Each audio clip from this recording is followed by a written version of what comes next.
54,000 kilometre से railway का जो विस्तार हुआ है वो सिर्फ 54,000 किलोमीटर हुआ है। ये परिवहन का सबसे सरलतम माध्यम है, लेकिन इसकी प्रगति की हाल आपके सामने मैं रख रहा हूं। हालत ये हो गई है रेलवे की कि लोग इसका राजनीतिक उपयोग ज्यादा करते हैं और भारत के नागरिकों के बारे में कम सोचते हैं। भारतीय रेल की वित्तीय हालत इतनी भयावह है कि वित्त मंत्रालय से 21,000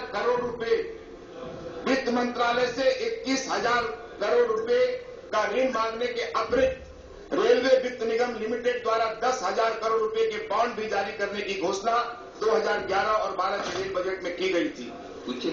एक दशक से अधिक रेलवे भारत सरकार को अपने राजस्व का लाभांश दिया करता था, लेकिन आज उसकी स्थिति ये हो गई है कि 2011-12 में वित्तीय संकट इतनी है कि 2007-8 में रेलवे के पास 19,000 करोड़ रुपए थे और इसका अतिरिक्त लाभ कोष था, जिसका बहुत बड़ा हिस्सा 2010 में खर्च हुआ और रेलवे के पास 5,000 करोड़ रुपए का अतिकोष बचा था। लेकिन मुझे यहां बताते हुए पूरे सदन को आश्चर्य होगा कि 2011 सितंबर तक रेलवे के पास नगद अधिकोष मात्र 75 लाख रुपए बचा हुआ है। कहां 19,000 करोड़ का अधिकोष और कहां 75 लाख रुपए। रेलवे का स्वास्थ्य पूरी तरह से संकट में है।